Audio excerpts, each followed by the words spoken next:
Okay, so we will start with the second problem which is the OR permutation. अब इस question में क्या बोला है, मैं फिर से ये pretty simple problem, it is even simpler than the first one. तो प्रॉब्लम जब तक लोड हो रहा है तब तक मैं let's bring our favourite text box and problem क्या बोल रहा है. सी, आपको ना एक नंबर दिया है, मे बी 7 और 6 और 5, ऐसा कोई नंबर दिया है. आपको क्या बोला है, you need to make a permutation. Permutation क्या होता है? Permutation is an array which contains all the number from 1 to n.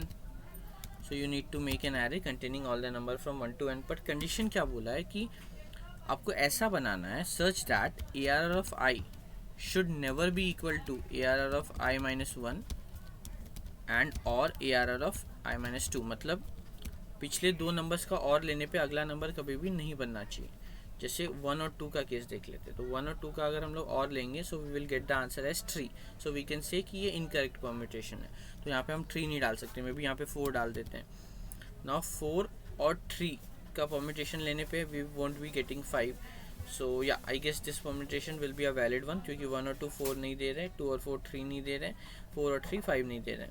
So we can say this is a valid permutation 1 2 4 3 5. पर इनवैलिड कौन सा था? 1 2 3 4 5. It was invalid. क्यों it is invalid? Why? Because 1 और 2 का जोर 3 होता है. तो now how to figure out whether how to figure out a permutation for this, right? कि permutation कौन सा ले सकते हैं.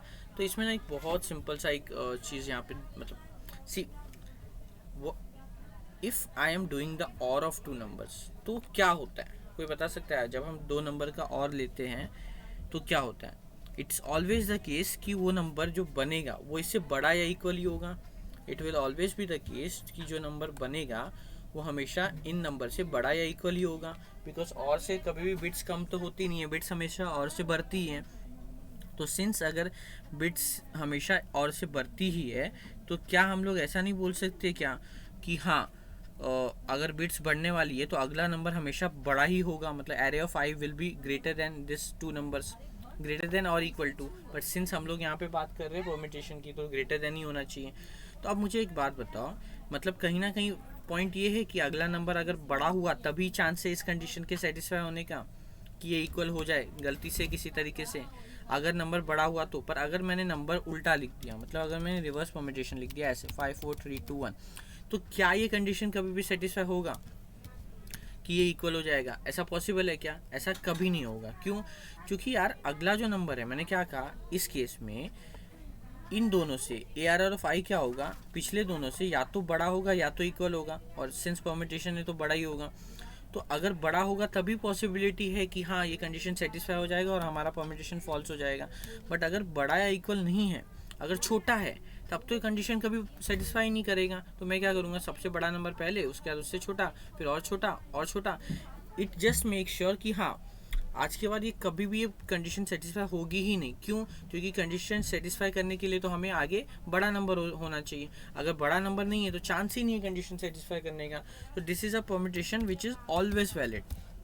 This is a permutation which is always valid. So yeah this was about the problem. Pretty simple straightforward. अब ये कैसे click हुआ, इंट्यूशन कहाँ से आया, तो मैं यही बता रहा हूँ ना. मैंने जस्ट सोचा कि और तो बड़ा नंबर बनाएगा, पर आगे अगर मैं छोटा नंबर दे दूंगा तब तो मेरा आंसर हमेशा वैलिड हो जाएगा. So yeah this was about the thought process and everything behind the problem. Now we will code it in CPP again. You can try the same in Java.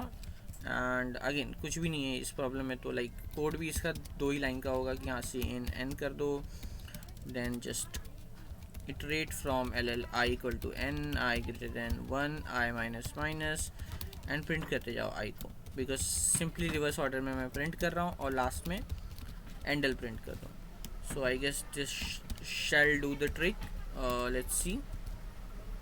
So we will simply just copy paste it and 3 2, या मतलब check भी क्या ही कर रहा हूँ मैं इसमें, ये तो प्रिटी स्ट्रेट फॉरवर्ड प्रॉब्लम है.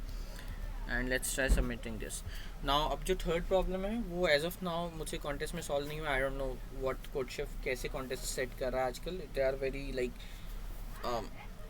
पता नहीं. I don't think I am not liking the question set by CodeChef as of now. But ठीक है, we will try to solve the third problem and we will try to upload the video regarding the third problem tomorrow. So as of now we are done with the solving. Thanks for attending, and I will see you in the next one.